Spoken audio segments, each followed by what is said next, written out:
Panginoon naming Diyos, ay iyong kasihan ang iyong banal na Espiritu upang ang iba yung kaaliwan sa gitna ng pagdadalamhati at kalungkutan dahil sa kalalagayan ng kanilang ina. Panginoon naming Diyos, tunghayan mo po ang kalagayan ng pamilyang ito. Umaasa kami ng aming pagkilos, patuloy na mga pagkilos ay iyong sasamahan ng iyong banal na presensya upang magkaroon kami ng ibayong sapat ng lakas hanggang aming tamuhin ang katagumpayan alang-alang sa mga nagsasakripisyo na katulad ng sakripisyo ni Mary Jane. Si Mary Jane ay isang OFW, no? Dati na rin siyang pumuntang Dubai at minalas nga. At nung dumating siya ng Pilipinas, 3 buwan lang simula nung dumating siya, ay nilapitan siya nitong kanyang nakilala na si Cristina Serio na taga Talavera. Si Mary Jane po ay taga Barangay Caudillo ng Cabanatuan City sa Nueva Ecija.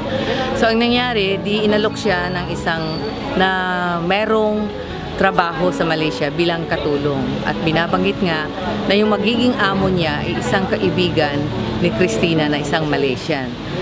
So 5 days lang mula nung nag-usap sila, si Cristina at saka si Mary Jane ay lumipad na papuntang Malaysia.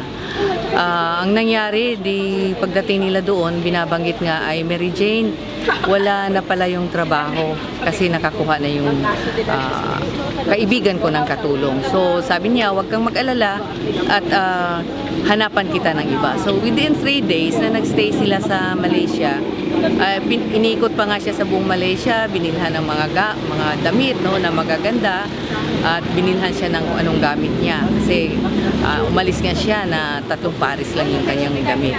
So 3 days after, bumalik si Cristina at binalita na meron siyang trabaho na hindi nga lang sa Malaysia kundi sa Indonesia. Ang sagot pa nga ni Mary Jane, paano yan? Wala akong pambiling ticket. Ang banggit ni Cristina, wag kang mag-alala kasi ano naman yan i-provide na yan ang magiging amo mo. Inabot sa kanya nung araw ng April 26 ng 2010, inabot sa kanya yung empty luggage na sige, dito mo ilagay ang lahat ng gamit mo, yung pinamili natin. At ito yung pwede mong dalhin na sa Indonesia. Pagdating nila sa airport sa Indonesia, sa x-ray machine, yung pinasok na yung kanyang bagahe, tumunog.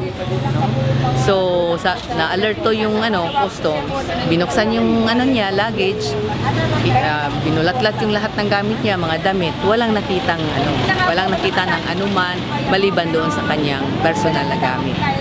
So, ipinasok uli sa x-ray machine. Tumunog uli yung x-ray machine.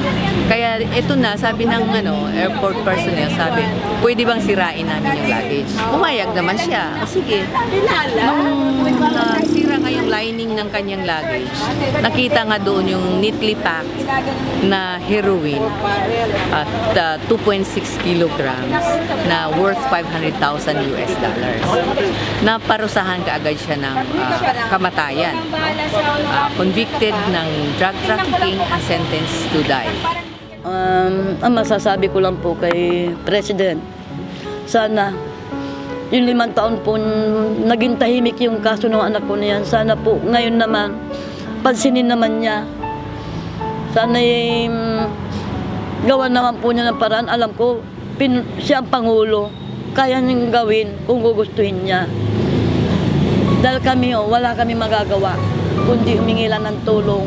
Kaya kinukuha ko kay Pangulong Noynoy na sana po bukas na naman na po ninyo itengan nyo. Alam na po niyo yan, matagal na po kaming na-TV, radyo, internet, lahat po. Pero ala pa rin kami narinig sa inyo, mahal na Pangulo, parang awa mo na. Gawa naman po nyo ng paraan. Yung aking anak, wala po siya talaga kasalanan.